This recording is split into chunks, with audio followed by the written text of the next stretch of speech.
যখন আমরা মৌন থাকি তখন আমরা কতটা শক্তি ব্যয় করি, বিন্দুমাত্র নয়। সেখানেই যখন আমরা রুষ্ট হই তখন আমরা কতটা শক্তি ব্যয় করি। আমাদের রক্ত গরম হয়ে ওঠে, চোখ থেকে যেন অগ্নিবর্ষা হয়, আমরা চিৎকার করতে থাকি, জোরে কথা বলি, কখনো কখনো আমরা অনুচিত কর্ম করে বসি। সবকিছুই ক্রোধের বশে করি। এবার এই ক্রোধকে মৌনতায় পরিণত করতে হবে। এই কাজটা চোখে দেখা যায় না, এই কাজ সরল নয়, এই কাজ হলো অত্যন্ত কঠিন এবং এই কাজই শ্রেষ্ঠ।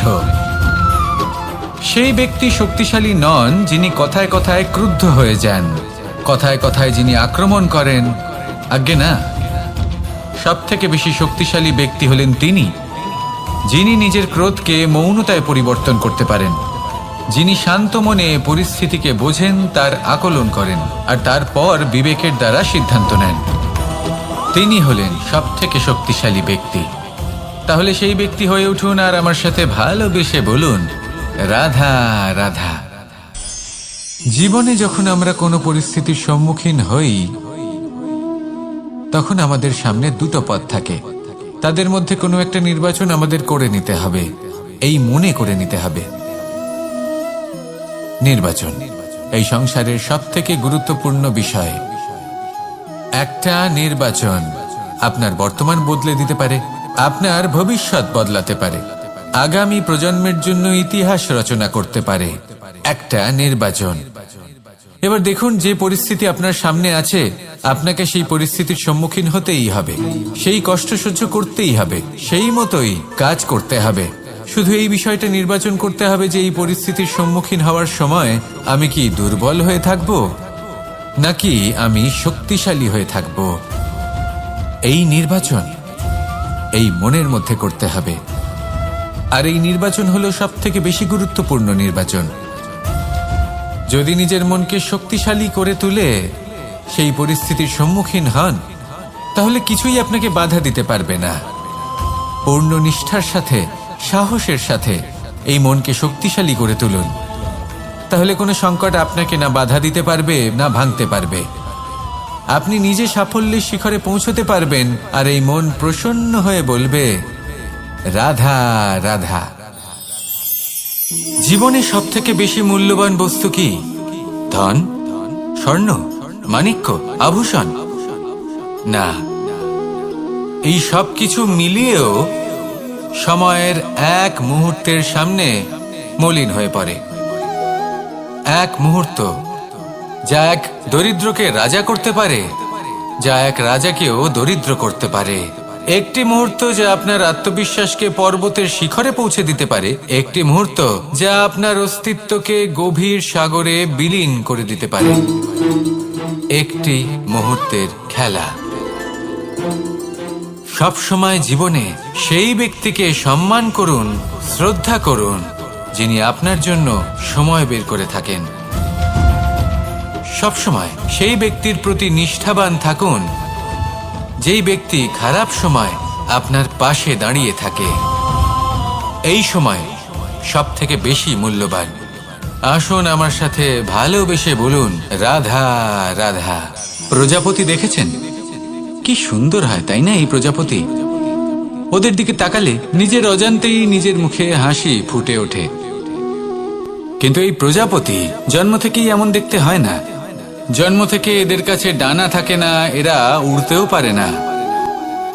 যখন একটি প্রজাপতি জন্ম নেয় তখন প্রথমে ডিম অবস্থায় থাকে সে। আস্তে আস্তে সেই কবচ সে ভেঙে ফেলে, খুব পরিশ্রম করতে হয় তাকে। তারপর কীটের আকার ধারণ করে সে চলতে থাকে। অনেক কষ্ট সহ্য করতে হয়, অনেক পরিশ্রম করতে হয়। তারপর তার রূপ বদলে যায়, তারপরে তার ডানা গজায়, তারপরে সে উড়তে পারে। এই নিরন্তর পরিশ্রমই সাফল্যের মূল মন্ত্র হয়। কখনো কখনো প্রতিভাও কম পড়ে যায় যদি নিরন্তর পরিশ্রম না করা হয়, যদি সমর্পণের ভাব মনে না থাকে, দৃঢ় নিষ্ঠা না থাকে। আর কখনো কখনো সেই ব্যক্তি যার মধ্যে বিশেষ প্রতিভা থাকে না, সেই ব্যক্তি নিরন্তর পরিশ্রম করে, নিজের মনে সমর্পণের বোধ জাগিয়ে তোলে, দৃঢ় নিষ্ঠার সাথে কর্ম করে আর সাফল্য লাভ করে। সেই জন্য আপনি জীবনে যেখানেই পৌঁছে যান না কেন, নিরন্তর পরিশ্রম করতে থাকুন। তবেই আপনার ভবিষ্যৎ রঙিন প্রজাপতির মতন গগনচুম্বী হবে। তবেই এই সংসার আপনাকে দেখবে এবং নিজের অজান্তেই এই সংসার নিজের মুখে হাসি ফুটিয়ে তুলবে এবং এই সংসার আমার সাথে ভালোবেসে বলবে, রাধা রাধা। পুরাণে আমরা দেখেছি যে মাতা পিতা কতটা মহান হতে পারেন। কিভাবে শ্রী গণেশ নিজের মাতা পিতাকে পরিক্রমণ করলেন এবং পরম পূজনীয় হয়ে উঠলেন। কিভাবে ভক্ত শ্রবণ নিজের অন্ধ মাতা পিতাকে তীর্থযাত্রায় নিয়ে যাবেন বলে নিজের কাঁধে ওনাদের বসালেন এবং বয়ে নিয়ে গেলেন। এরকম অনেক অমূল্য শিক্ষা আমরা লাভ করে থাকি পুরাণ থেকে। কিন্তু এসব কথা হলো পুরাণের কথা। কথা বলা যাক আমাদের জীবন নিয়ে। আমাদের এই জীবনে আমাদের মাতা পিতা কেন আমাদের কাছে এতটা অমূল্য? কেন আমরা ওনাদের এতটা ভালোবাসি? কেন আমরা ওনাদের এত সম্মান করি? আর কেনই বা ওনাদের এতটা সম্মান করা উচিত? মমতার কারণে। মায়ের মনের এক ধরনের মমতা, পিতারও এক ধরনের মমতা। এই দুইয়ের মমতা ভিন্ন, কিন্তু এনাদের দুজনের মমতার কেন্দ্রবিন্দু হলো ওনাদের সন্তান। মাতা মমতার কারণে সকালে তাড়াতাড়ি উঠে পড়েন, খাবার তৈরি করেন, এটা ভাবেন যে আমার সন্তান যেন অভুক্ত না থাকে। অন্যদিকে পিতা ইচ্ছে না থাকা সত্ত্বেও নিজের মমতাবোধের কারণে নিজের সন্তানের প্রতি কঠোর হন, তাকে জ্ঞান প্রদান করেন, শিক্ষা প্রদান করেন, কারণ উনি চান যে ওনার সন্তান যেন পরবর্তীতে উন্নতি করে, কখনো অভুক্ত না থাকে। এটাই হলো মমতা মাতা পিতার। আর এই মমতা সংসারের অন্য কোথাও আপনি পাবেন না। তাই সবসময় নিজের মাতা পিতাকে সম্মান করুন, ওনাদের ভালোবাসুন, যতটা ইচ্ছে ভালোবাসুন। আর এই ভালোবাসার সাথেই বলুন, রাধা রাধা। সম্পর্ক হলো আমাদের জীবনের একটি আধার। কিছু সম্পর্ক এমন যা আমরা জন্মসূত্রে লাভ করি, যেমন পরিবার, মা বাবা। কিছু সম্পর্ক আছে যা আমরা জীবনে অর্জন করে থাকি, তা সে প্রেমের হোক, স্নেহের হোক বা বন্ধুত্বের। এই সকল সম্পর্ক লাভ করার বা গড়ে তোলার 5টি ধাপ রয়েছে। প্রথম ধাপ, কোনো ব্যক্তির সাথে আলাপ হওয়া, তার সাথে কথা বলা বা তাকে দেখা। দ্বিতীয় ধাপ, সে ব্যক্তিকে আমাদের ভালো লাগা। তৃতীয় ধাপ, আমাদের এটা চাইতে শুরু করা যে জীবনে এই ব্যক্তি যেন আমাদের বন্ধু হন, আমাদের জীবনে থাকেন, বা আমাদের কাউকে ভালোবেসে ফেলা আর এটা আমাদের ভাবা বা চাওয়া যে সেই ব্যক্তি যেন আজীবন আমার সাথে থাকেন, আমার জীবনে আমার সাথী হয়ে। চতুর্থ ধাপ, লাভ করা। এবার এই ধাপটি অনেক মানুষের পক্ষেই খুবই সরল হয়, বড়ই সরলভাবে নিজেদের সঙ্গীকে লাভ করে থাকেন। কিছু মানুষের জন্য এই ধাপ অত্যন্ত কঠিন হয়ে থাকে। অনেক প্রতিকূল পরিস্থিতির ওপর জয়লাভ করে তারা সঙ্গীকে লাভ করেন, কিন্তু লাভ অবশ্যই করেন। এরপরে আসে পঞ্চম, অন্তিম এবং সবথেকে গুরুত্বপূর্ণ ধাপ। সেটা হলো সেই সম্পর্ক পালন করা। এটা হলো এমন এক বিষয় যা প্রত্যেক মানুষের শেখা উচিত। যদি ব্যক্তি নিজের জীবনে সম্পর্ক রক্ষা করতে শিখে যান, তবে প্রত্যেক সম্পর্ক তার জীবনকে স্বর্গ করে তুলবে। আসুন আর আমার সাথে ভালোবেসে বলুন, রাধা রাধা। জ্যোতিষ একটা বিদ্যা, এ হলো একটা বিজ্ঞান। যে নক্ষত্র দশায় আপনি জন্মগ্রহণ করেছেন, যে স্থানে আপনার জন্ম হয়েছে, এগুলো আপনার জীবনের দিশা স্থির করার ক্ষেত্রে গুরুত্বপূর্ণ ভূমিকা পালন করে। কিন্তু যে রাশিতে আপনি জন্ম নিয়েছেন আর আপনার যা নাম স্থির হয়েছে, সেটা আপনার ভবিষ্যৎ নির্ধারণ করবে তা আবশ্যক নয়।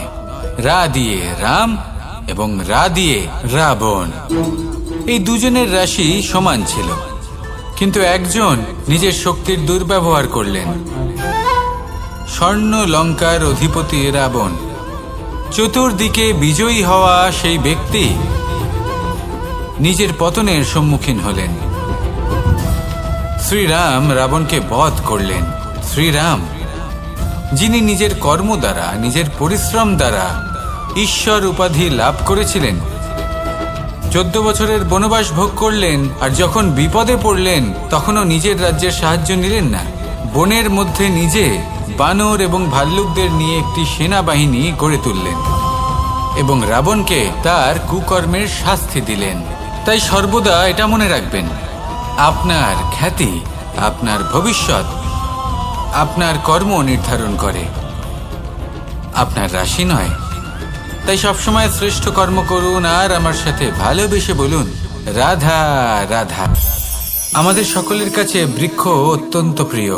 আমরা সর্বদাই চাই এই বৃক্ষ যেন সবুজ থাকে, ফুলে ফলে ভরে থাকে, আমাদের ছায়া প্রদান করে, তা যেন সুস্থ থাকে, আমাদের ফল প্রদান করে। আর সেই জন্য আমরা প্রতিদিন সেই বৃক্ষকে জল প্রদান করি। কিন্তু কখনো ভেবে দেখেছেন যে জল তো আমরা বৃক্ষের গোড়ায় দিই, তারপরেও এই জল সেই বৃক্ষের প্রত্যেকটি পাতায় ঠিক পৌঁছে যায়? এটা কিভাবে সম্ভব? কিছুটা এরকমই হলো আমাদের কর্ম।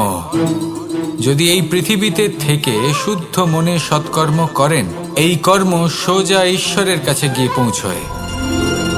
যদি শ্রদ্ধাভাব নিয়ে, সমর্পিত হয়ে, শুদ্ধ চিত্তে আপনি কাউকে সেবা করেন, তা সে মাতা পিতাই হোক, পরিবার হোক, গুরু হোক, পশুপক্ষী হোক বা সমাজ হোক, তাহলে সেটা সোজা ঈশ্বরের চরণে সমর্পিত হয়। সবসময় সবসময় শুদ্ধ চিত্তে সমর্পিত হয়ে এবং মনে শ্রদ্ধা ভাব নিয়ে কর্ম করুন। ঈশ্বর নিজে থেকেই এর ফল আপনাকে প্রদান করবেন। আসুন আমার সাথে ভালোবেসে বলুন, রাধা রাধা। আশা এবং বিশ্বাস মানুষের জীবনের দুই অমূল্য স্তম্ভ। এটাই হলো ঢাল এবং এটাই হলো অস্ত্র। এটাই আমাদের রক্ষা করে এবং এটাই আমাদের জীবনের পথ প্রশস্ত করে। কিন্তু ছোট একটা সমস্যা আছে। এবার যদি আপনি বটবৃক্ষের থেকে এই আশা রাখেন যে এ আমাকে ফল দেবে, তাহলে সেই আশা ভঙ্গ হওয়াই স্বাভাবিক। আর যদি আপনি বিশ্বাস করেন যে খেজুর গাছ আপনাকে ছায়া প্রদান করবে, তাহলে সেই বিশ্বাসও অবশ্যই ভঙ্গ হবে। তাহলে কি করা উচিত?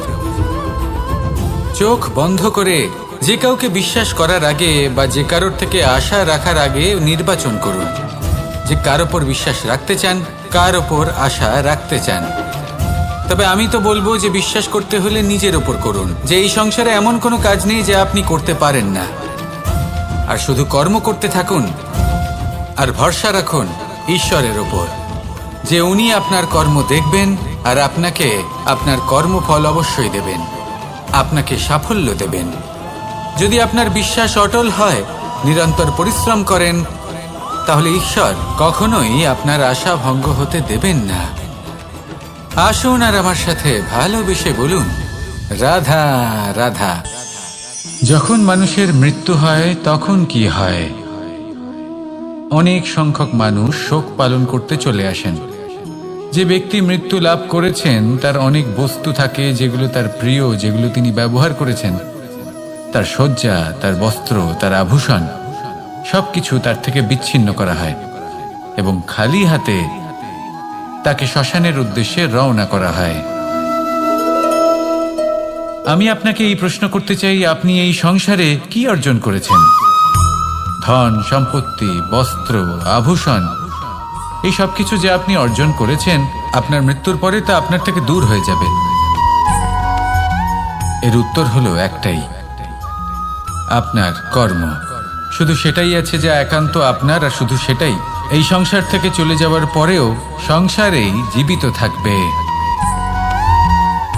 যদি আপনি দুষ্কর্ম করেন, তাহলে এই সংসার আপনাকে একটি অনুচিত উদাহরণ হিসেবে মনে রাখবে যে এই ব্যক্তি খুব পাপী ছিল, অনুচিত কর্ম করতেন। যে পথে তিনি চলেছেন সেই পথে কারোর চলা উচিত নয়। সেখানেই যদি আপনি সৎকর্ম করেন, তাহলে সংসার চিরকাল এটাই বলবে যে খুব ভালো মানুষ ছিলেন, সবাইকে ভালোবাসতেন, সবাইকে সাহায্য করতেন, আমার খুব প্রিয় মানুষ ছিলেন। এটাই হলো শ্রেষ্ঠ কর্ম। সেই জন্য জীবনে শুধুমাত্র ধন, সম্পত্তি, আভূষণ এই সব অর্জন করতে গিয়ে নিজের মনোনিবেশ করবেন না। শ্রেষ্ঠ কর্ম করুন। সংসার থেকে চলে যাওয়ার পরেও এই কর্মই এই সংসারে আপনাকে জীবিত রাখবে। আসুন আমার সাথে ভালোবেসে বলুন, রাধা রাধা। কখনো কখনো অন্ধকারের সাথে লড়াই করার জন্য আমরা প্রদীপ জ্বালাই। এতে প্রথমে সলতে রাখি, তারপর তেল ঢালি, তারপর আগুন জেলে এটা প্রজ্বলিত করি। তারপর একটা সময় আসে যখন এই প্রদীপ নিভে যায়। কারণটা কি? কারণ কি এটা যে প্রদীপের প্রকাশমান হওয়ার ক্ষমতা সমাপ্ত হয়েছে? না, এই যে আগুন আমরা দেখতে পাচ্ছি, এই আগুনের জন্য যে শক্তির প্রয়োজন হয় তা আসে এই তেল থেকে। যদি এই তেল সমাপ্ত হয়ে যায় তাহলে এই প্রকাশ তাও সমাপ্ত হয়ে যায়। আর আমাদের জীবনে এই তেল হলো আমাদের কর্ম, আর এই আগুন আর এর দ্বারা উৎপন্ন হওয়া প্রকাশ আমাদের ভাগ্য। যত আমাদের কর্ম ক্ষীণ হতে থাকবে, আমাদের ভাগ্য, সৌভাগ্য কোথাও না কোথাও লুপ্ত হয়ে যাবে। যে উজ্জ্বল ভবিষ্যৎ আমরা চাইছি তা কখনো লাভ করতে পারবো না যদি কর্ম না করি। ঠিক যেমন তেল ছাড়া অগ্নি উৎপন্ন হয় না, তেমনি কর্ম ছাড়া সৌভাগ্য হয় না। আর যেমন কর্ম তেমন ভাগ্য। তাই সবসময় কর্ম করতে থাকুন, কর্ম করা থামাবেন না। আর আমার সাথে ভালোবেসে বলুন, রাধা রাধা। এই শুকনো পাতাটিকে দেখুন, নিষ্প্রাণ হয়ে পড়েছে। কোনো একটা সময় এই পাতাটি একটা গাছের ডালে ছিল। সেই গাছ ওর লালন পালন করত। যখন যখন বাতাস বইত, এই পাতায় কম্পন দেখা দিত, মনকে প্রফুল্ল করে তুলত। কোনো একদিন এই পাতা গাছের ডাল থেকে ঝরে পড়ে গেল। নিঃসন্দেহে ও নিজের স্বাধীনতা পেল, কিন্তু আস্তে আস্তে শুকিয়ে গেল, নিষ্প্রাণ হয়ে গেল। দেখুন, আমি এই কথা বলছি না যে স্বাধীনতা অনুচিত, কখনোই না। কিন্তু যে কোনো পরিস্থিতিতে স্বাধীন হতে চাওয়া এটা নিশ্চিতরূপে অনুচিত। আমরা যদি আমাদের জীবনে পরিবারের গুরুত্ব ভেবে দেখি, তাহলে এই পরিবারে যতই মতভেদ থাকুক না কেন, যতই মনোমালিন্য থাকুক না কেন, যতই বিবাদ থাকুক না কেন, এই সব মিটিয়ে নেওয়া অত্যন্ত প্রয়োজনীয়।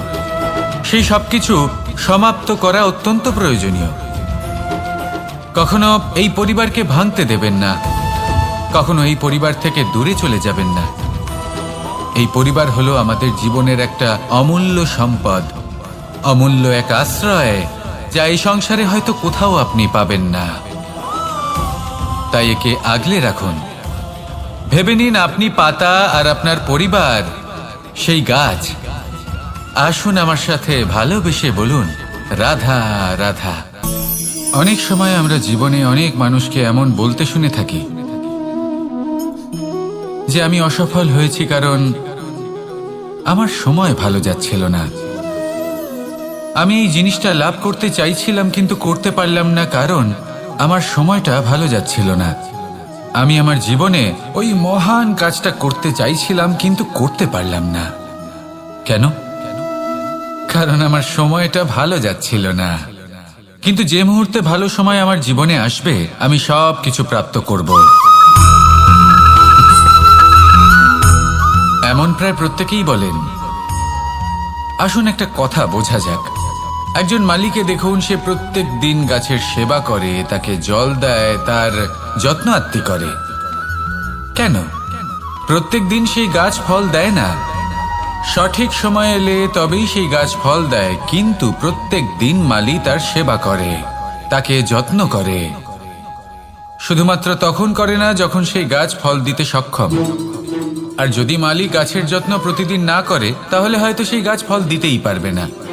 এটাই হলো আমাদের জন্য একটা শিক্ষা।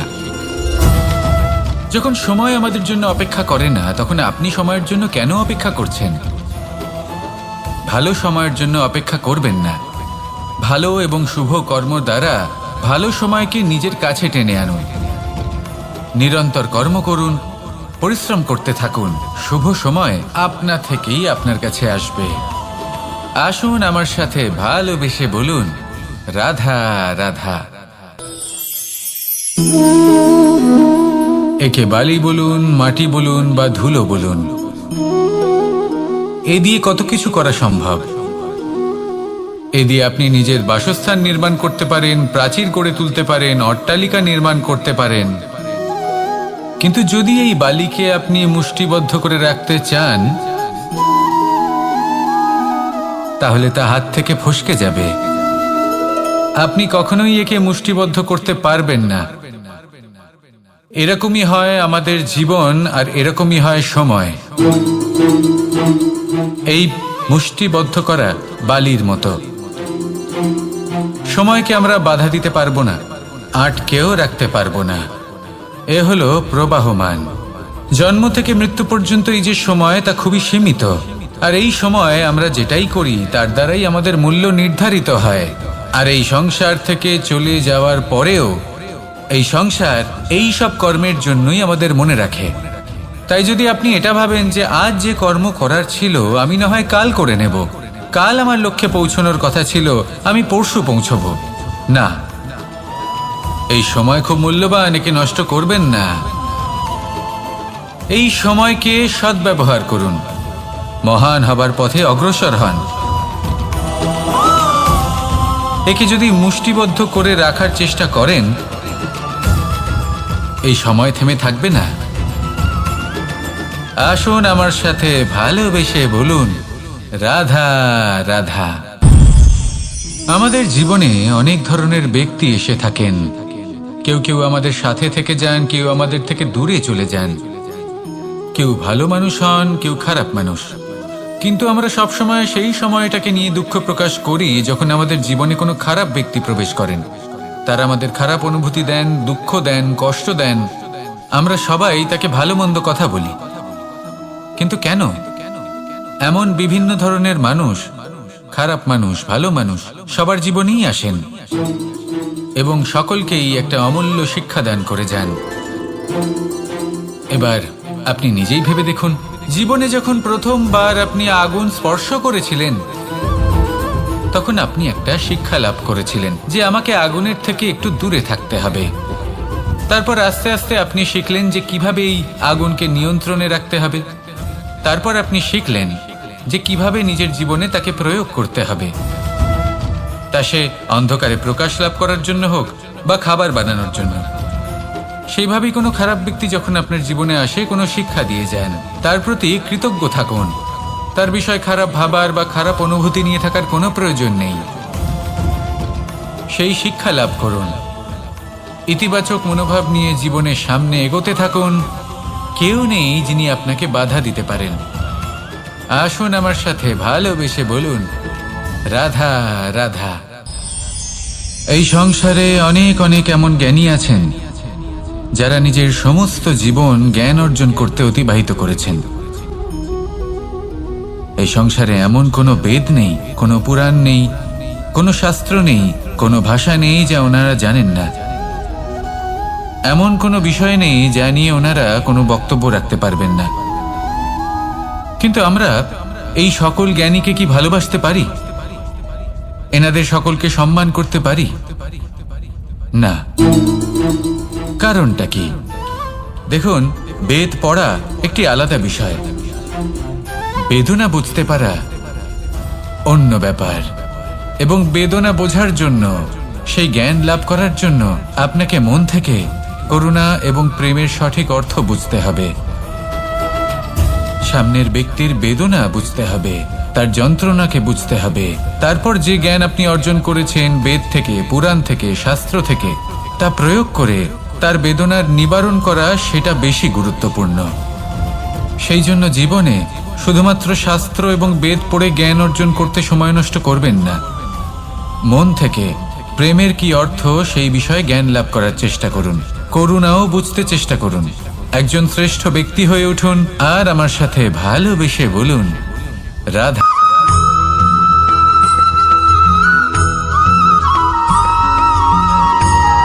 তো আছে পরিস্থিতি। অনেক মানুষের মুখে আমরা এই শব্দ শুনি। জীবনে যখন অসফল হই, দুঃখ আসে, সংকট আসে, কোনো বিপদ ঘনিয়ে আসে, তখন সমস্ত দোষ আমরা পরিস্থিতির ওপর চাপিয়ে দিই, আর দেখতে গেলে কোথাও না কোথাও ঠিকই করি। এই পরিস্থিতি প্রত্যেক দিনের মতো পাল্টাতে থাকে, কিন্তু এই দিন, এই রাত, এমন কেউ আছেন যিনি এর ওপরেও নিয়ন্ত্রণ সাধন করেন, আর তিনি হলেন সূর্য। ঠিক সেই রকমই আমাদের জীবনেও সূর্য হলো এই মন। যদি এই মনের উপর আমরা নিয়ন্ত্রণ করতে পারি, তাহলে আমরা জীবনকেও নিয়ন্ত্রণ করতে পারব। প্রথমে এই মনের রাজা হয়ে উঠতে হবে। তাই মনে রাখবেন, যদি মন দুর্বল হয় তাহলে পরিস্থিতি আমাদের সমস্যা বলে মনে হবে। এই মন যদি স্থির হয়, পরিস্থিতি প্রতিস্পর্ধা বলে মনে হবে। আর এই মন যদি শক্তিশালী হয়ে ওঠে, তাহলে যে কোনো পরিস্থিতি আপনার কাছে একটা সুযোগ মাত্র, এমন এক সুযোগ যাতে অগ্রসর হয়ে আপনি মহান হয়ে উঠতে পারেন। এই মনের শক্তির বৃদ্ধি ঘটান, মহান হয়ে উঠুন, আর আমার সাথে ভালোবেসে বলুন, রাধা রাধা। খুব সুন্দর একটা কাহিনী আছে। একবার এক ব্যক্তি নিজের অসফলতার জন্য ত্রস্ত হয়ে সময় দেবতার তপস্যা করতে বসলেন। উনি তপস্যা করলেন এবং সময় দেবতা প্রসন্ন হলেন, মানুষের রূপ ধারণ করে ওনার সামনে প্রকট হলেন। এবার সেই ব্যক্তি ওনাকে জিজ্ঞেস করলেন যে কি এমন আছে যার জন্য আপনি বারবার জয়ী হন আর আমি চিরকাল পরাজিত হয়ে থাকি? কেন এত পরিশ্রম করা সত্ত্বেও আমি সাফল্য লাভ করতে পারি না? তখন সময় দেবতা উত্তর দিলেন যে দিন হোক বা রাত, ঝড় হোক বা ভূমিকম্প, রোদ হোক বা বৃষ্টি হোক, সময়ের সূত্রপাত হোক বা প্রলয়, আমি থামি না, আমি চলতেই থাকি। আর সেই জন্য যিনি থেমে যান তিনি পরাজিত হন আর আমি জয়ী হই। এটাই আমাদের শিখতে হবে। জীবনে সবসময় চলতে থাকুন, কখনো থামবেন না। হ্যাঁ, কিছুক্ষণের জন্য বিরতি নিতে পারেন, বিশ্রাম করার জন্য, নিজেকে আরো সশক্ত করে তোলার জন্য, কিন্তু থেমে যাবেন না। নিরন্তর কর্ম করতে থাকুন, পরিশ্রম করতে থাকুন, তবেই এই সংসার আপনাকে মনে রাখবে। আসুন আমার সাথে ভালোবেসে বলুন, রাধা রাধা। আমাদের জীবনে গুরুজনেরা, জ্ঞানী মানুষজন সবসময় একটা কথা বলেন, ধৈর্য ধরো। শুধুমাত্র দুটো শব্দ, কিন্তু কতটা বিশাল সেটা বোঝার চেষ্টা করুন। ছোট একটা অস্ত্র হাতে নিন এবং একটা বিশাল পর্বতে নিরন্তর প্রহার করতে থাকুন, ধৈর্য ধরে সেই কাজ করতে থাকুন। এমন একদিন আসবে, এই বিশাল পর্বতে আপনি একটা পথ তৈরি করবেন। কোনো ধনুর্ধর যখন নিজের বিদ্যা অর্জন করেন, তখন তাকেও ধৈর্য ধরতে হয়, তার নিজেকে সময় দিতে হয়, তবেই সে ধনুর্বিদ্যা শিখতে পারে। সেইভাবে আমাদের জীবনেও ধৈর্য ধরার খুব প্রয়োজন। পরিবারে ধৈর্য রাখতে পারলে তাহলে আস্তে আস্তে দেখবেন প্রেম বৃদ্ধি পাচ্ছে। সমাজে যদি ধৈর্য রাখতে পারেন, তাহলে আস্তে আস্তে এই সমাজ আপনাকে সম্মান করবে। যদি নিজের জীবনে ধৈর্য রাখতে পারেন, তাহলে নিজে থেকেই আত্মবিশ্বাস বাড়বে, নিজের বিকাশ হবে। জীবনে সবই সম্ভব যদি ধৈর্য রাখতে পারেন। হয়তো আস্তে আস্তে হবে, কিন্তু হবে অবশ্যই। শুধু ধৈর্য রাখুন, কারণ ধৈর্যই সবথেকে বড় পুঁজি। আসুন আর আমার সাথে ভালোবেসে বলুন, রাধা রাধা। আমাদের জীবনে যখনই আমরা কোনো বড় দায়িত্বের সম্মুখীন হই, তখন আমরা তার থেকে দূরে পালাই, আর এই অজুহাত দিই যে না না, এত বেশি ভার বহন করার যোগ্যতা আমার নেই, আমি করতেই পারবো না। দেখুন, এই সংসারে ভিন্ন ভিন্ন ধরনের গাছ আছে, ছোট গাছ, বড় গাছ, কিন্তু বট গাছের মতো বড় এবং নিবিড় গাছ আর একটাও নেই। সে নিঃস্বার্থভাবে এই সংসারকে সেবা করে যায়, ছায়া প্রদান করে, শীতলতা প্রদান করে। আর যখন এমন সময় আসে যখন তার ওপর বোঝা অত্যন্ত বেড়ে যায়, সে কিন্তু কোনোভাবেই ভেঙে পড়ে না। তখন সে নিজের নিঃস্বার্থ কর্মের ফল লাভ করে, সেই নিঃস্বার্থ কর্ম যা সে করেছে। তার দেহ থেকে ছোট ছোট ঝুড়ি বার হয় এবং তা কাণ্ডের আকার ধারণ করে। সেই কাণ্ড মাটির কাছে পৌঁছয় এবং তারপর তা বটগাছের সহায়ক হয়ে ওঠে। সে ভেঙে পড়ে যায় না। এইভাবে আপনিও জীবনে নিঃস্বার্থভাবে সবার সেবা করুন, ভালোবাসুন, সবাইকে সাহায্য করুন। যেদিন আপনার ওপর বোঝা অত্যন্ত বেড়ে যাবে, সেদিন এই সব মানুষ আপনাকে সাহায্য করার জন্য আসবেন, আপনার শক্তি হয়ে উঠবেন, আর আপনি বটগাছের মতোই মহান এবং বিশাল হয়ে উঠবেন। আসুন আর আমার সাথে ভালোবেসে বলুন, রাধা রাধা। মানুষ তার জীবনে দুই ধরনের পরিস্থিতিকে খুব ভয় পায়। এক, কোনো কারণবশত কারোর সামনে নত হওয়া। দুই, কোনো কারণে নিজের চরিত্র থেকে, নিজের মূল্যবোধ থেকে বিচ্যুত হওয়া। এবার কেন হয় এরকম যে কথায় কথায় কারোর সামনে নত হতে হয়? কেন বারংবার নিজের চরিত্র থেকে চ্যুত হতে হয়? এরকম কেন হয়? এটা তখনই হয় যখন আমাদের শিক্ষা এবং মূল্যবোধের অভাব থাকে।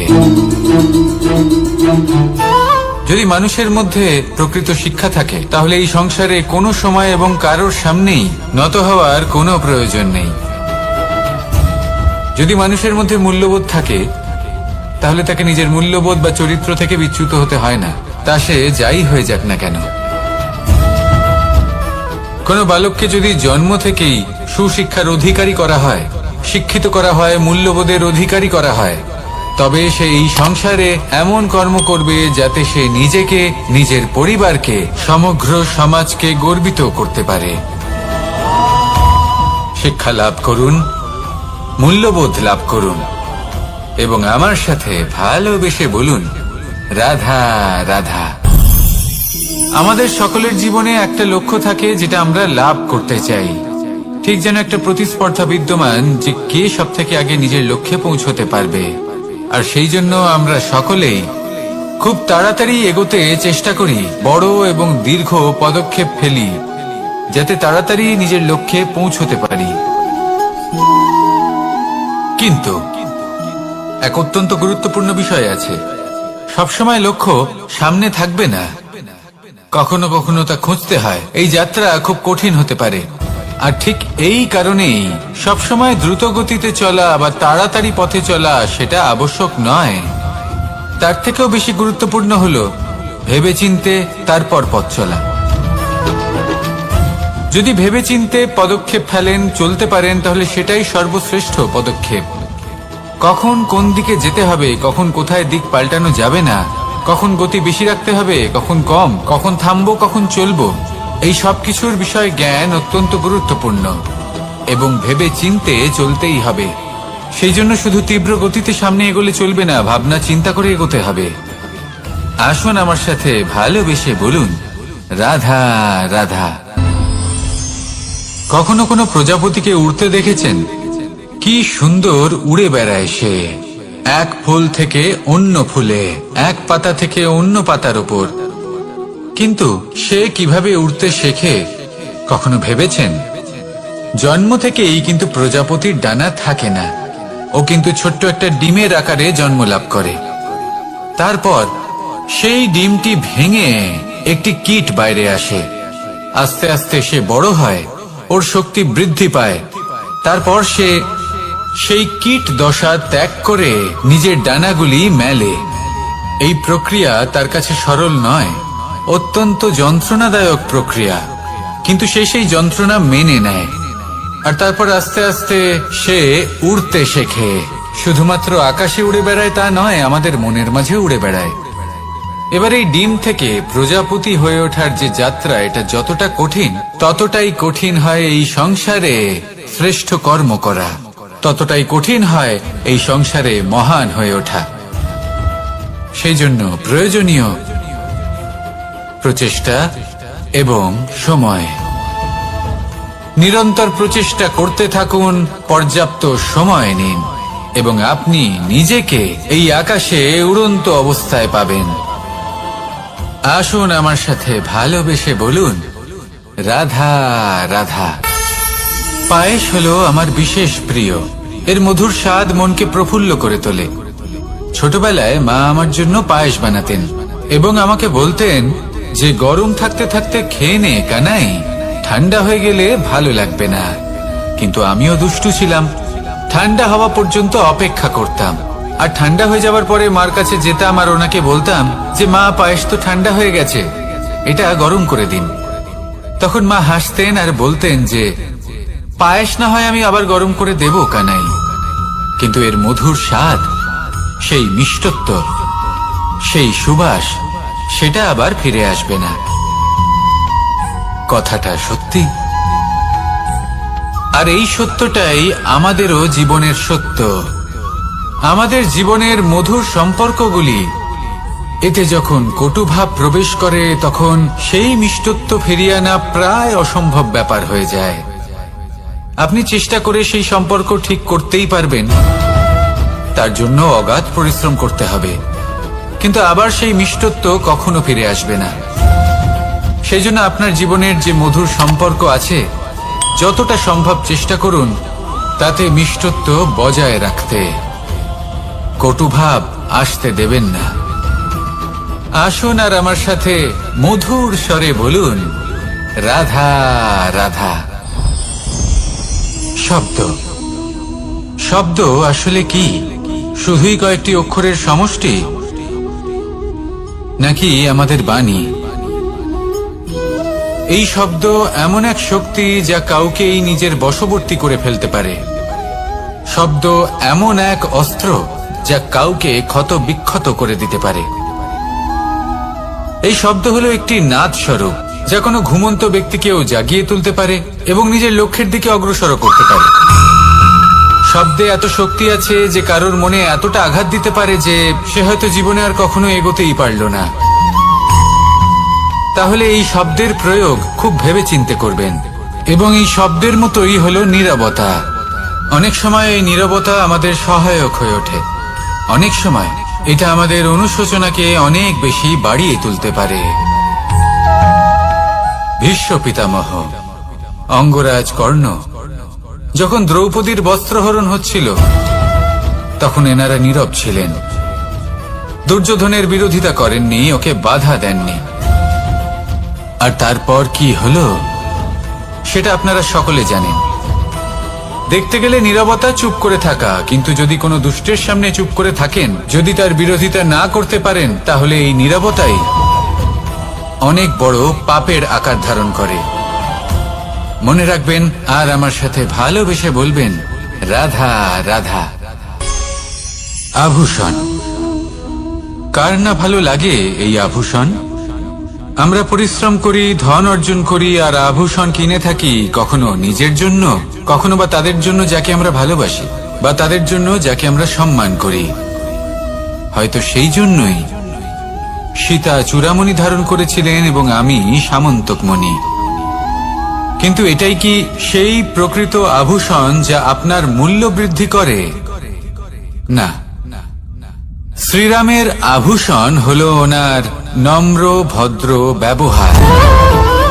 মাতা সীতার আভূষণ হলো ওনার সততা, ওনার নিষ্ঠা, ওনার ত্যাগ। অর্জুনের আভূষণ ছিল ওনার একাগ্রতা। রাধার আভূষণ ওনার প্রেম। এই আভূষণ কোথাও নেই, আপনার মনে আছে। যদি আপনার মনে মিষ্টতা থাকে, তা শান্ত হয়, তাতে সততা থাকে, নিষ্ঠা থাকে এবং প্রেম থাকে, তাহলে আপনার অন্য আর কোনো আভূষণের কোনো প্রয়োজন নেই। আপনি যতই ভিড়ের মাঝে থাকুন, আপনার ঔজ্জ্বল্য চোখে পড়বে। আসুন আর আমার সাথে ভালোবেসে বলুন, রাধা রাধা।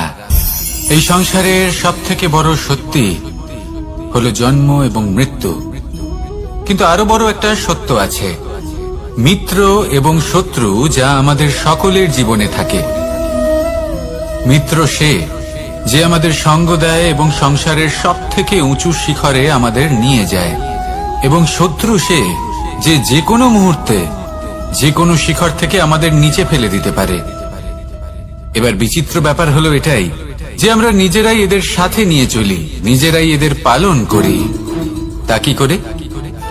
প্রথমে বুঝুন এই মিত্র এবং শত্রু কারা। আপনার নিজের মন, আর কেউ নয়। এই মনই হলো মিত্র যখন তাতে ভারসাম্য বজায় থাকে, তা নিয়ন্ত্রিত থাকে, তা পবিত্র হয়। কিন্তু যদি এই মন অনিয়ন্ত্রিত হয়ে পড়ে, যদি আপনাকে সে নিয়ন্ত্রণ করতে শুরু করে, তখন সেই আপনার সবথেকে বড় শত্রু হয়। সেই জন্য এই মনের ওপর নিয়ন্ত্রণ রাখতে শিখুন, এতে ভারসাম্য বজায় রাখতে শিখুন। তাহলে আপনি এমন এক বন্ধুকে পাবেন যে আপনাকে এই সংসারের শিখরে পৌঁছে দেবে। আসুন আমার সাথে ভালোবেসে বলুন, রাধা রাধা। ঈশ্বর আসলে কে? সংসারের বেশিরভাগ মানুষের কাছে ঈশ্বর হলেন এই সংসারের রচয়িতা, পালনকর্তা। কারোর কাছে উনি জ্ঞাতা, কারোর কাছে উনি হলেন আস্থার প্রতীক, আবার কারোর জন্য শুধুমাত্র অন্ধ বিশ্বাস। কিন্তু এই ঈশ্বর কি কোনো শরীর, নাকি একটা বোধ, নাকি শুধুই শ্রদ্ধা? ঈশ্বর হলেন তিনি যিনি হলেন আপনার ইষ্ট। সেই জন্যই তো গুরু, মাতা, পিতা এনাদেরও ঈশ্বরই বলা হয়েছে। যাদেরকে আমরা ঈশ্বর বলে মনে করি, যারা আমাদের ইষ্ট, তারা আমাদের একটি পথ দেখান, একটি দিকে চালিত করেন। সেই পথে চলে আপনি শুভ কর্ম করতে পারেন। আর যখন কোনো ব্যক্তি তার ঈশ্বরের আদেশ পালন করেন, তখন সে নিজে থেকেই শুভ পথে অগ্রসর হয়ে যান। বেশ কয়েকজন মানুষ ঈশ্বরের ওপর আস্থা রাখেন এবং ভাবেন যে অনুচিত কোনো কাজ করা উচিত নয়, ঈশ্বর দেখছেন। ওনারা ভয় পান যে কোনো অনুচিত কর্ম করলে কে জানে তার পরিণাম কি হবে। এমন অনেক ব্যক্তি রয়েছেন যারা ঈশ্বরকে বিশ্বাস করেন এবং জানেন যে ঈশ্বর তাদেরকে দেখছেন, তাই যে যে শুভ কর্ম ওনারা করেছেন তার ফল তারা অবশ্যই পাবেন। এবার আপনি ভয় পেয়ে ঈশ্বরকে বিশ্বাস করবেন, নাকি বিশ্বাসের দ্বারা ঈশ্বরকে বিশ্বাস করবেন, সেই সিদ্ধান্ত আপনারই। কিন্তু হ্যাঁ, যদি আপনার মনে ঈশ্বরের জন্য কোনো স্থান থাকে, যদি আপনার কোনো ইষ্ট থাকেন, যদি আপনি কাউকে ঈশ্বর মনে করেন, যার প্রত্যেক আদেশ আপনি পালন করে থাকেন, তাহলে বলি ঈশ্বর কখনো আপনাকে অনুচিত পথে চালিত করবেন না। আসুন আমার সাথে ভালোবেসে বলুন, রাধা রাধা। এই সংসারে ভিন্ন ভিন্ন ধরনের গাছ আছে, অসংখ্য ধরনের প্রজাতি আছে। কিছু গাছ পাতা দিয়ে থাকে, কিছু ফুল, কিছু ফল। কেউ ছায়া প্রদান করে, কেউ শীতলতা প্রদান করে, কেউ নিজেকে খুব কষ্ট দিয়ে এই সংসারের বিকাশে সহায়ক হয়ে ওঠে। কিন্তু এই সবার মধ্যে একটা বিষয় কিন্তু সমান, এরা প্রত্যেকেই পাতা ছাড়া, ফুল ছাড়া, ফল ছাড়া জীবিত থাকতেই পারে, কিন্তু কোনো বৃক্ষই শিকড় ছাড়া বেঁচে থাকতেই পারে না। এটাই হলো রাধা।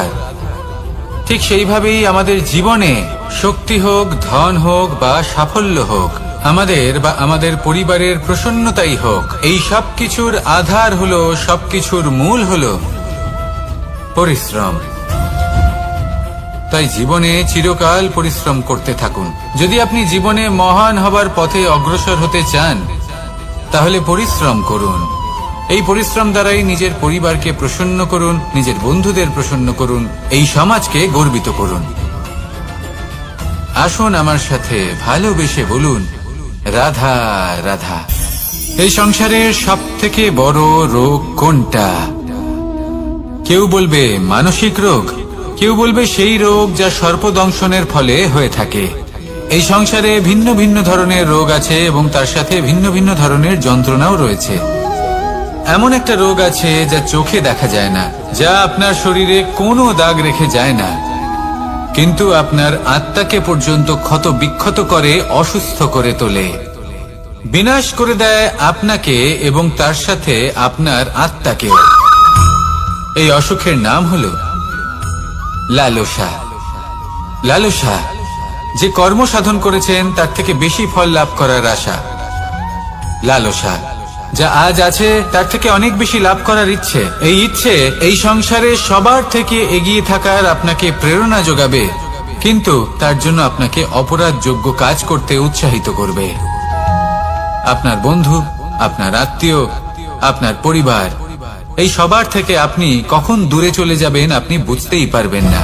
উচিত অনুচিত কোনটা, ধর্ম অধর্ম কোনটা, সব ভুলে যাবেন আপনি। সেই জন্য মনে রাখবেন, নিজের জীবনে যদি আপনি লালসার থেকে নিজেকে দূরে রাখতে পারেন, তাহলে এর অর্থ হলো যে আপনি এই সংসারের সব থেকে বড় অসুখের ওপর বিজয় লাভ করেছেন। আসুন আমার সাথে ভালোবেসে বলুন, রাধা রাধা। এই সাগর কত বিশাল আকার, কখনো শান্ত কখনো উত্তাল, কিন্তু এই সাগরকে এত মহান কে করে তুলল? জল। এবার এই জলের যাত্রা দেখুন, সেটা কতটা কঠিন। এই জল সাগরে থাকে, সূর্য ওকে এতটা উত্তপ্ত করে তোলে যে এই জল নিজের অস্তিত্ব হারিয়ে ফেলে এবং বাষ্পে পরিণত হয়ে হাওয়ায় মিলিয়ে যায়। তারপরে আকাশে যায় আর নিজের অস্তিত্ব আবার হারিয়ে ফেলে, মেঘে পরিণত হয়। তারপর এই মেঘ কোথাও গিয়ে কোনো পর্বতে ধাক্কা খায়, তারপর আবার এই জল নিজের অস্তিত্ব হারায়। তারপরে বর্ষার রূপ ধারণ করে তা বর্ষিত হয়, বা কোনো পর্বতের চূড়ায় তার শিখরে বরফের রূপ ধারণ করে। তারপরে এই বর্ষা মাটির দিকে নিজের যাত্রা শুরু করে। এবার মাটিতে ঝরে পড়া এই বর্ষা স্রোতের আকার ধারণ করে এবং আস্তে আস্তে বইতে থাকে। এই নদীর আকার ধারণ করে এবং নদী রূপে বইতে বইতে পাথরে ধাক্কা খায় বা কোনো পর্বতে ধাক্কা খায়, আর তারপর এই নদী এসে সাগরে সমাহিত হয়ে যায়। নদীর এই জল আবারও নিজের অস্তিত্ব হারিয়ে ফেলে, কিন্তু এইবার সেই জল নিজেই সাগরে পরিণত হয়। এটা আমাদের সকলের জন্য একটা শিক্ষা যে এই সংসারে জীবন এবং সময়ের হলো এক অনন্ত যাত্রা। এই সংসারে যা কিছু আছে তার সূত্রপাত কোথাও একটা হবেই। সেই জন্য মৃত্যু এবং সমাপ্তির চিন্তা ত্যাগ করে দিন, আর যে সূত্রপাত আপনি লাভ করছেন তার আনন্দ উপভোগ করুন। ভেবে দেখুন আপনি কিভাবে শ্রেষ্ঠ কর্ম করতে পারেন যাতে এই সংসার এবং এই সমাজ, এই দুইয়ের মঙ্গল সম্ভব। আসুন আমার সাথে ভালোবেসে বলুন, রাধা রাধা। মাকড়সার জাল দেখতে পাচ্ছেন? মাকড়সারা ভীষণ পরিশ্রম করে এটা তৈরি করে, নিজের শরীরের রস দিয়ে এই জাল বোনে। আপনি কি এটার উদ্দেশ্য জানেন? আসলে মাকড়সা এই জালে ছোট কীটপতঙ্গ ধরে তাদেরকে খাদ্যরূপে গ্রহণ করে। কিন্তু আপনি কি এই কথা জানেন যে একদিন মাকড়সা নিজেই নিজের জালে জড়িয়ে মৃত্যুবরণ করে থাকে? বলুন, কি করেন আপনি এই জাল দেখতে পেলে? দেখতে পেলেই মুছে ফেলেন এর অস্তিত্ব, তাই না? তেমনি অন্যদিকে পাখির বাসা, পাখিরাও ভীষণ পরিশ্রম করে এটা তৈরি করে। কিন্তু যদি পাখি একদিন এটা ছেড়ে চলে যায়, তাহলেও লোকে এটা নষ্ট করে দেয় না। কারণটা কি? এর কারণ হলো এর নির্মাণ জীবন সঞ্চারের জন্য করা হয়েছিল, নষ্ট করার জন্য নয়। তাই মনে রাখবেন, জীবনে আপনার পরিশ্রম যতই বেশি হোক না কেন, যদি আপনার লক্ষ্য শুভ না হয়, তাহলে আপনারও বিনাশ নিশ্চিত। তাই সৃজন করতেই থাকুন আর মুগ্ধ হয়ে বলুন, রাধা রাধা।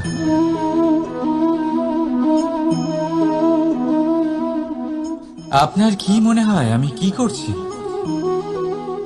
আপনি বলবেন আমি প্রদীপ জ্বালাচ্ছি। সঠিক, কিন্তু প্রশ্ন হচ্ছে যে আমি কি আপনাকে বলেছি যে একে প্রদীপ বলা হয়? না।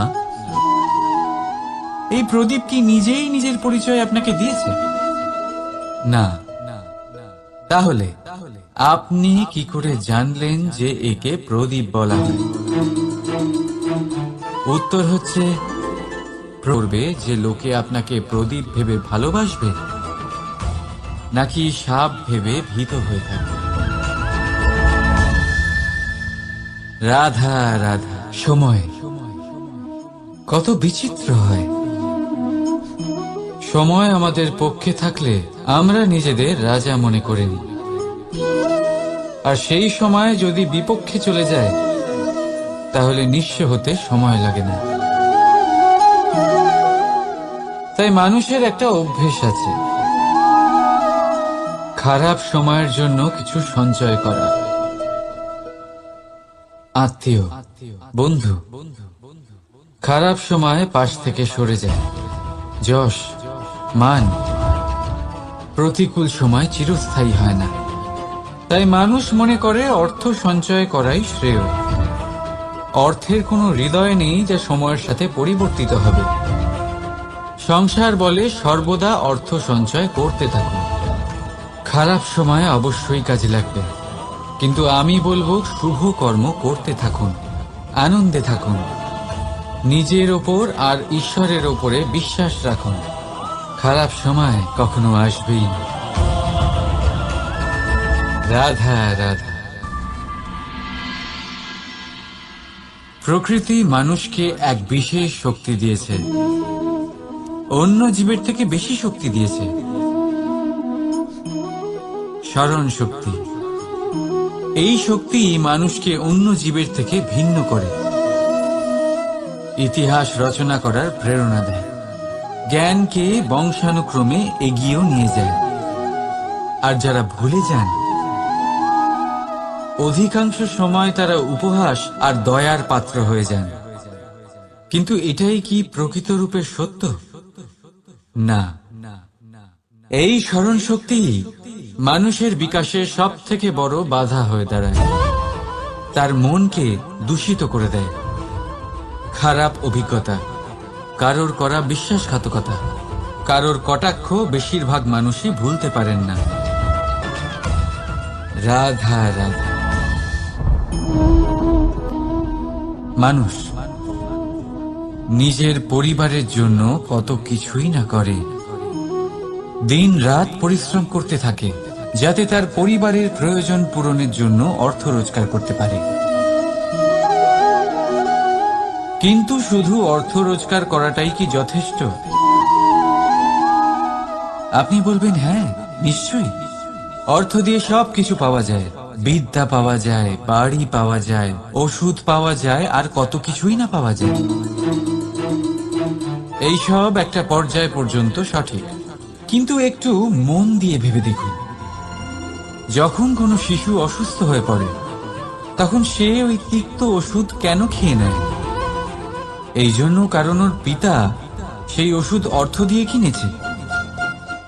না, বরং এই জন্য কারণ তার পিতা যে তার সামনে দাঁড়িয়ে, তার উপরে তার বিশ্বাস আছে। বিশ্বাস আছে যে উনি তার কিচ্ছু হতে দেবেন না। এই বিশ্বাস, এই সংস্কার, এই শিক্ষা কখনো অর্থ দিয়ে পাওয়া যায় না। এটা পাওয়া যায় সেই সময় থেকে যা মাতা পিতা তাদের সন্তানের সাথে কাটিয়েছেন। তাই জীবনে অর্থ অবশ্যই উপার্জন করুন।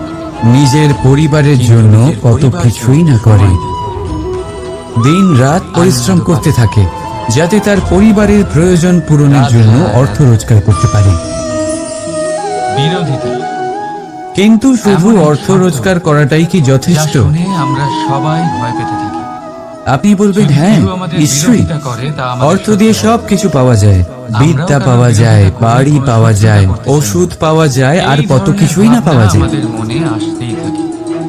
এই সব একটা পর্যায় পর্যন্ত সঠিক, কিন্তু একটু মন দিয়ে ভেবে দেখুন, আপনার শান্তির জন্য যখন কোনো শিশু অসুস্থ হয়ে পড়ে তখন সে ওই তিক্ত ওষুধ কেন খেয়ে নেয়? এই জন্য কারণ ওর পিতা সেই ওষুধ অর্থ দিয়ে কিনেছে? না, বরং এই জন্য কারণ তার পিতা যে তার সামনে দাঁড়িয়ে, তার উপরে তার বিশ্বাস আছে। বিশ্বাস আছে যে উনি তার কিচ্ছু হতে দেবেন না। এই বিশ্বাস, এই সংস্কার, এই শিক্ষা কখনো অর্থ দিয়ে পাওয়া যায় না। এটা পাওয়া যায় সেই সময় থেকে যা মাতা পিতা তাদের সন্তানের সাথে কাটিয়েছেন। তাই জীবনে অর্থ অবশ্যই উপার্জন করুন, কিন্তু নিজের পরিবারকেও সময় দিন, আনন্দ পাবে। রাধা রাধা। কখনো কোনো পাখিকে দেখেছেন?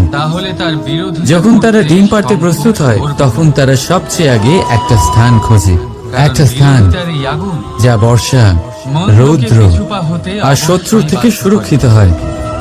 তারপর তারা বাসা তৈরি করে, তারপরেই ডিম পাড়ে। আর তারপর যখন সেই ডিম ফুটে তার সন্তানদের জন্ম হয়, সে তাদের খাবার খাওয়ায়, তাদের রক্ষণাবেক্ষণ করে, কিন্তু যখন তাদের ডানা গজায় তখন না সে তাদের খাবার দেয় আর না তাদের বাসা বানাতে শেখায়। শুধুমাত্র তাদের উড়তে শেখায় সে। তারপর সেই বাচ্চারা আকাশে উঠতে শিখে নিজেরাই নিজেদের খাবার জোগাড় করতে শিখে যায়, নিজেরাই নিজেদের বাসা বানাতে শিখে যায়। আর আমরা মানুষেরা কি করি? আমাদের সন্তান বড় হয়ে যাওয়া সত্ত্বেও তাদের নিয়ে সর্বদা দুশ্চিন্তা করি। তার জন্য আমরা গৃহ নির্মাণের চেষ্টা করি, নিজের সন্তানকে আরো শক্তিশালী করে গড়ে তোলার বদলে তাকে আমরা দুর্বল করে দিই।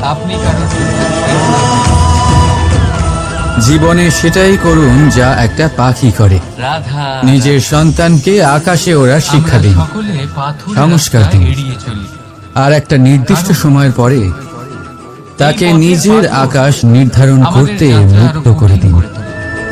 আমাদের পা আহত করে দেয়।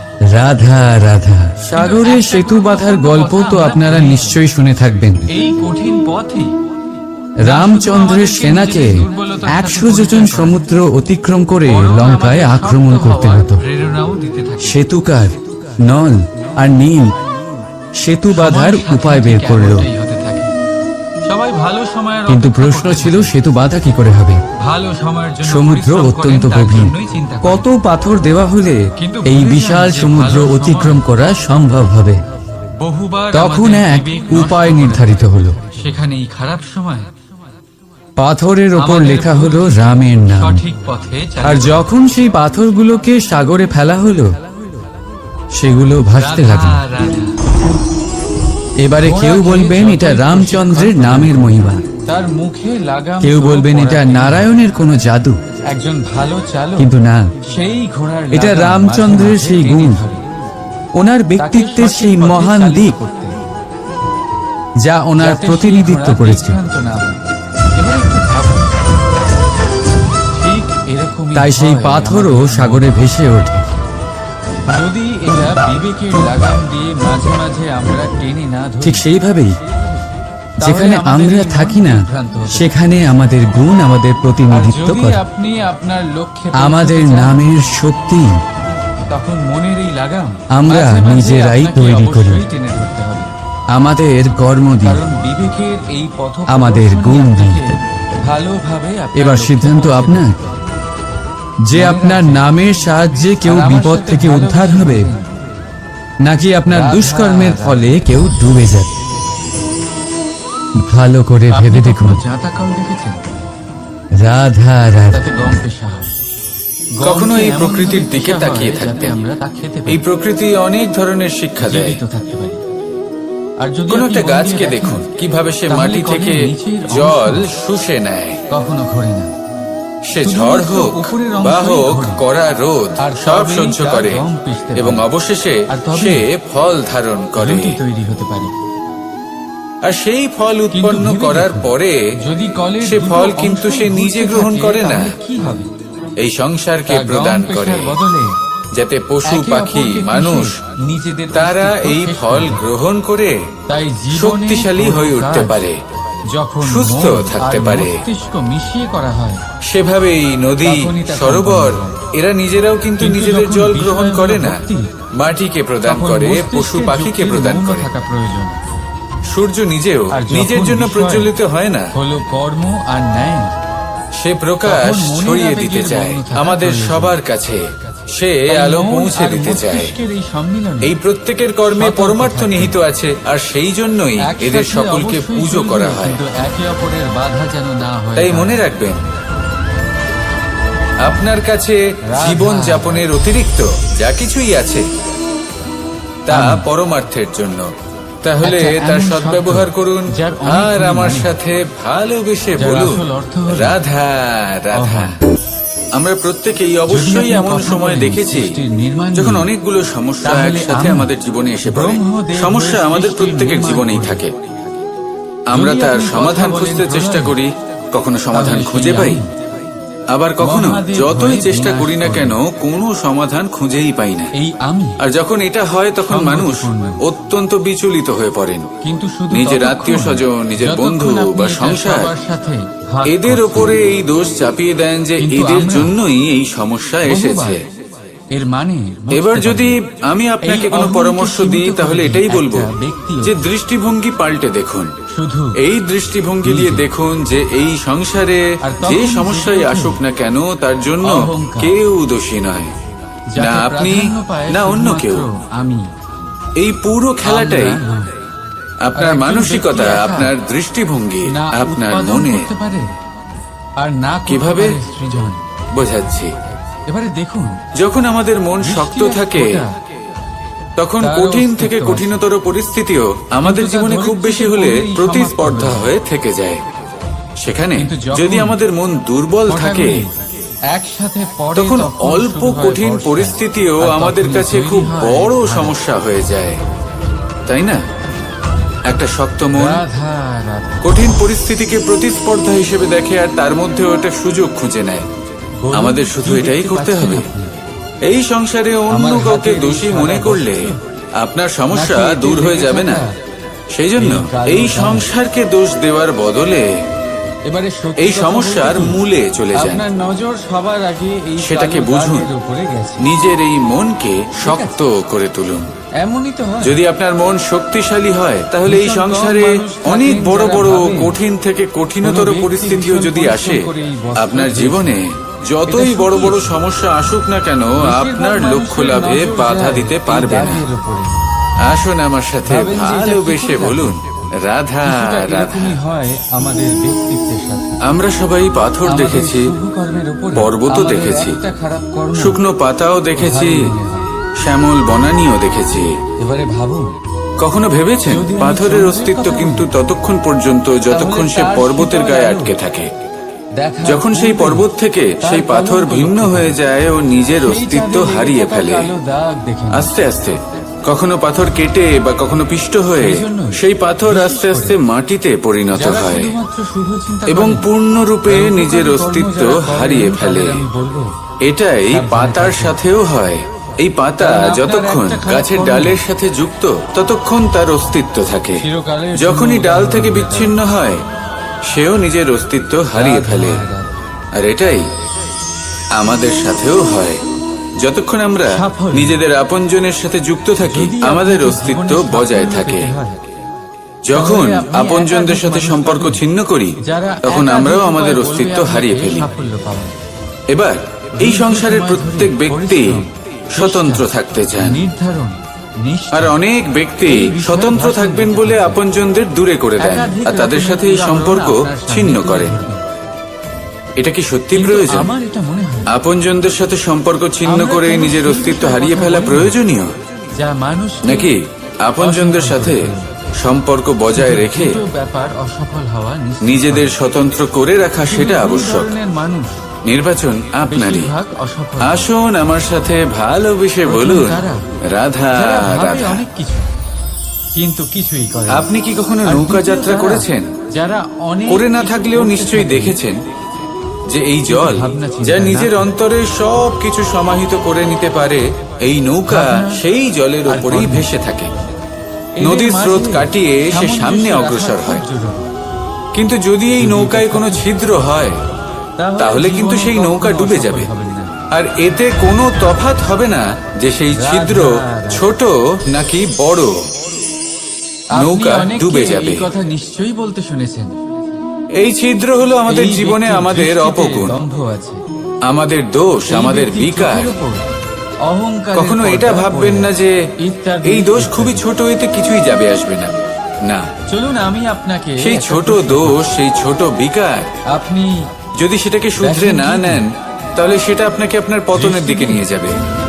নাকি দৃষ্টিভঙ্গির সাথে শেষ পর্যন্ত এটা আপনার উপর ভাবুন। নির্ভরশীল যে আপনি কি চান। চিন্তায় পড়ে গেলেন নিশ্চয়ই। আপনার জীবনের এই নৌকা এভাবেই ডুবে যেতে দেখবেন, উদাহরণ হিসেবে নাকি নিজেকে শুধরে নিয়ে সেই চন্দ্র। নৌকার সেই ছিদ্রটাকে ভরিয়ে তুলতে চাইবেন? চন্দ্র আমরা সবাই দেখি। নির্বাচন আপনার। বহু মানুষ আছে আসুন আমার সাথে যাদের ভালোবেসে চন্দ্র বলুন, অত্যন্ত সুন্দর রাধা লাগে। রাধা। পাথরকে ভগবান ভেবে পুজো করবে। জল জলই পৃথিবীতে বেঁচে থাকার জন্য আবশ্যক তো বটেই, কিন্তু এই জল আমাদের একটা অত্যন্ত গুরুত্বপূর্ণ শিক্ষা প্রদান করে।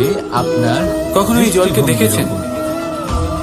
যে পরিস্থিতিতে এই জল প্রবাহিত হোক না কেন, এর উপর যা কিছুই প্রভাব থাকুক না কেন, এর পথে যতই বাধা আসুক না কেন, তার মধ্যে থেকে ও নিজের পথ ঠিক বের করে নেয়, কিন্তু নিজের প্রবাহ থামতে দেয় না, ক্রমাগত অগ্রসর হতে থাকে। ইমারতের চূড়া কত সুন্দর হয়। সেরকমই একটা শিক্ষা যেটা আমরা জল থেকে পেয়ে কিন্তু থাকি আপনি কি তা হলো কখনো এই এটা, বিষয়ে ভেবেছেন? আমরা যখন জলের দিকে তাকাই তখন যে এই আমরা নিজের সুন্দর প্রতিবিম্ব চূড়ায় দেখি, পৌঁছতে গেলে স্পষ্টভাবে আপনাকে দেখতে পাই। পৃথিবীতে পাপ কিন্তু ফেলতেই হবে। তখনই দেখতে পাই এই সুন্দর যখন এই চূড়ায় জল পৌঁছে শান্ত তৃপ্তি থাকে, পাওয়ার জন্য স্থির আপনাকে থাকে। একটা কঠিন পথ যদি এই জল অবলম্বন অশান্ত করতেই হয়ে হবে। থাকে, স্থির না হয়, যদি আপনি কোনো কঠিন তাহলে পথে আমরা না এতে গিয়ে নিজের প্রতিবিম্ব দেখতে এই পাই না। পৃথিবীর সাহায্য এটাই ছাড়াই আমাদের শুধু মনের উচ্চতার সাথেও হয়ে দিকে থাকে। অগ্রসর হতে থাকেন। যখনই জীবনে তাহলে কোনো সংকট সর্বদা আসে, অসফল হবে। যদি আমরা শান্ত মনে, স্থির মনে সিদ্ধান্ত সেই জন্য নিই, নিজের তাহলে স্বপ্ন সেটা এমন পূরণের একটা এই শীতল যাত্রাতে সিদ্ধান্ত হবে যেটা আমাদের নিজের ভবিষ্যৎকে একটা শ্রেষ্ঠ কখনোই স্থানে হারাবে নিয়ে না। যাবে। নিজের পথ থেকে যদি এই সরবেন মন না। অশান্ত হয়, বিচলিত হয়, যদি পীড়িত এমন হয়, করে, দুঃখিত হয়ে থাকে, রুষ্ট হয়ে থাকে, তাহলে তো আপনার স্বপ্ন পূরণ তাহলে অনেক হবেই সময় না, আমরা তার এমন সাথে সিদ্ধান্ত নিই যেটা আমাদের জন্য আপনি নিজের অনুচিত পথ প্রমাণিত হারাবেন। হয়। যখন আপনি ক্রুদ্ধ ছিলেন বা দুঃখের বশে ছিলেন, রাধা। তখন অনেক সময় হয়তো এমন সিদ্ধান্ত নিয়েছেন যেটার জন্য ভবিষ্যতে আপনি অনুশোচনা করেছেন। অর্থাৎ এবার দেখুন, এই আবেগগুলো থেকে আমরা পালাতে পারবো না, এটা জীবনে কিন্তু কতটা এই আবেগগুলো গুরুত্বপূর্ণ। আপনার উপর কতটা প্রভাব আমরা ফেলবে সর্বদাই হাসতে চাই, সেটা আমরা অবশ্যই ঠিক করতে পারি। আমরা সর্বদা এই অন্যের মনকে মুখে আমরা হাসি দেখতে নিয়ন্ত্রণ চাই। করতে পারি। কিন্তু এই কৌতুক এটাই করুন, চিন্তা করুন, কৌতুক এই অনেক মনকে প্রকারের। শান্ত রাখুন, আর এই স্থির হতে কৌতুকের চেষ্টা ভিত্তি করুন, কি? আর তারপরে সিদ্ধান্ত সেটাও নিন। খুব গুরুত্বপূর্ণ। আসুন আমার সাথে ভালোবেসে কৌতুক বলুন, কেবল তখনই রাধা পাবেন রাধা। যখন তা এই শুদ্ধ সংসারে মন থেকে ভৌতিক আসে। বস্তুরও নিয়তি আছে। কৌতুক তখনই পাবেন যারাই এই সংসারে আসে যখন তার শান্ত বা আর উৎপন্ন হয়, অপমানিত ব্যক্তির মন তিক্ত হয়ে তারা থাকে। কিছুমাত্র সময় পর্যন্তই এখানে থাকতে পারে, আর তারপরে তাই মনে রাখবেন সেও লুপ্ত হয়ে যায়, যে এই কৌতুক অর্থাৎ সে নিজেও এই পঞ্চমহাভূতে সমাহিত হয়ে যায়। তা উপহাস বা কটাক্ষ না হয়ে যায়। আমাদের সাথেও ঠিক এটাই হয়। রাধা রাধা। সেই জন্যই ঈশ্বর দ্বারা প্রদত্ত এই উপহারের এই শব্দের বিষয়ে ভাবুন, সূচনা এই হয় জীবনের বিষয়ে ভাবুন। মন থেকে ঠিক যেমন বিশ্বাস সেই জন্যই ভঙ্গ হলে হয়তো কোনো ব্যক্তি আমাদের এই আমাদের মন কাছে অপরিচিত হয়ে যান, ঠিক এতটা সেরকমই গুরুত্বপূর্ণ। শেষ নিঃশ্বাস ত্যাগের এবারে পর দেখুন না, এই শরীরও আমাদের মনই কাছে সবকিছু পরই শান্ত হয়ে করে। যায়। তাই এই মনই শরীর সেই থাকাকালীন শ্রেষ্ঠভাবে একে সদ্ব্যবহার যে করুন। কল্পনা এই জীবনে শ্রেষ্ঠ মনই কর্ম সেই করুন, আর এই যা জীবনকে কল্পনাকে শ্রেষ্ঠভাবে বাস্তবে যাপন করার পরিণত জন্য কিছু কথা পরিশ্রম বোঝা করতে প্রয়োজনীয়। আমাদের প্রেরণা যোগায়। যদি আপনি কারোর প্রশংসা করেন, তাহলে মনই পূর্ণ সেই হৃদয় দিয়ে করুন। যা লোভের জালে যদি জড়িয়ে আপনি পড়ে। হস্তক্ষেপ করে থাকেন, তাহলে মনই মস্তিষ্ক সেই দ্বারা করুন। যা অভিমানের পর্দা যদি দিয়ে আপনি ঢেকে থাকে। সমীক্ষা করেন, আর তাহলে এই মনই বিবেক দ্বারা সেই করুন। যা আপনাকে বিনাশের দিকে টেনে যদি নিয়ে আপনি যেতে পারে। ধন অর্জন করতে কিন্তু চান, তাহলে নীতি অনুসারে চলুন। যদি তা পরোপকার যদি করার জীবন যাপন ইন্ধন করতে পায়, চান, তাহলে রীতি মেনে করুন। তাহলে এমন কোনো আর যদি মহান ঈশ্বরের কাজ ভজন নেই যা করতে আপনি চান, করতে তাহলে পারবেন। ভক্তিভাব নিয়ে কিন্তু করুন। এই মন, শুধু এই কথা মনে রাখবেন এই মন কি? যে আপনার এই জীবন কিন্তু অনিশ্চিত কাল পর্যন্তই আছে। এটা বোঝানো কতক্ষণ যায় আছে সেটা কেউ দুটো জানে না। শব্দের মাধ্যমে।